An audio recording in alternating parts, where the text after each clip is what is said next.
much, and I thank Senator Peters for deferring to me. I've got to vote at 10:45. No, we've worked it out with collaboration. So you guys are moving all over on me. So yeah. First of all, just welcome to the panel, and as always, I'm sorry that we're all in and out at multiple committee hearings. I wanted to start with a question to you, Ms. Manfra, because I am very concerned about election security. I do think it's the bedrock of our democracy, and I think we have to take it incredibly seriously. And as you know, the 2018 election cycle is well underway. 6 states have held their primaries, and dozens more will do so in the next couple of weeks. To this point, has DHS detected any cyber activity targeting election infrastructure by Russia or any other actors during this election season? We have not at this time, ma'am.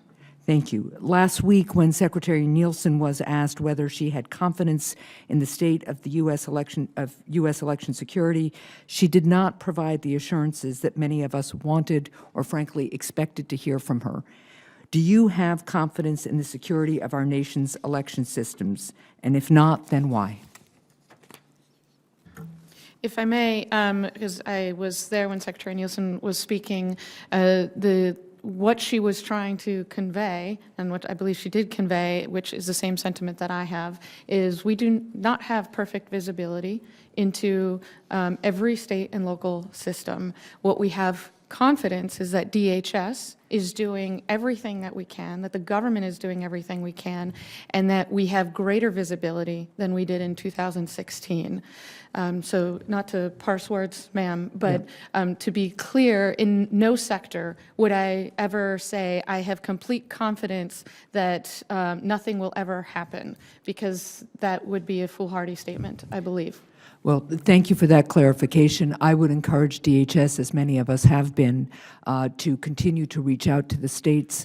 The states obviously have their own obligations and constitutional responsibilities, and I think intense collaboration is called for every single day as vigilantly and constantly as possible. So I thank you for your efforts, and I look forward to hearing and seeing more of the results from those efforts. I also had a question, Mr. Rosenbach, for you. It is nice to see you again. Last year, you testified before the Commerce Committee on emerging cyber technologies. I serve on that committee, and we discussed the need to secure the Internet of Things at the hearing. You emphasized that the government needs to lead the effort to secure the Internet of Things. And I see in your testimony today that you argue for the establishment of baseline security standards for the manufacturers and distributors of these Internet-connected devices. Given these positions, I want to draw your attention to a bill which I was an early co-sponsor of, the Internet of Things Cybersecurity Improvement Act, which was introduced by Senate Intelligence Committee Ranking Member Mark Warner. This bill requires that when the federal government purchases an Internet-connected device for government use, the devices must adhere to specific minimum cybersecurity standards as established by the National Institute of Standards and Technology. According to one report, the federal government purchases more than $8 billion worth of Internet-connected devices each year.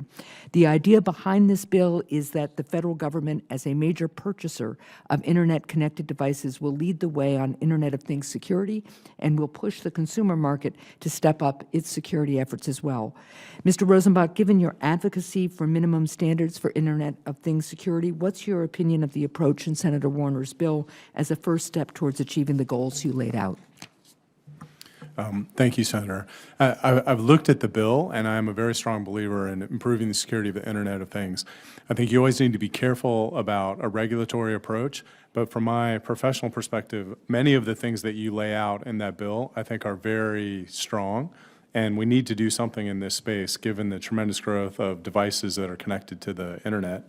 Having government use its contracting leverage, I think, is a good place to start. Well, thank you very much. I appreciate that. I'll submit my other questions for the record, and thank you again, Mr. Chair and Senator Peters, for your deference. Senator Peters.